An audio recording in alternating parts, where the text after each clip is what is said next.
You are looking at Julian's pronunciation guide, where we look at how to pronounce better some of the most mispronounced words in the world, like this other curious word. But how do you say what you're looking for today?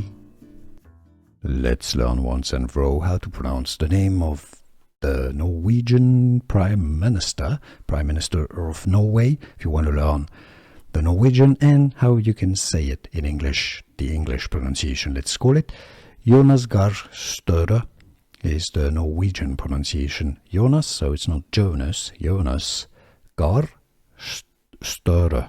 Jonas Gahr Støre. Therefore, in English, you can say it as Jonas Gahr Støre, not store, Støre. Jonas Gahr Støre.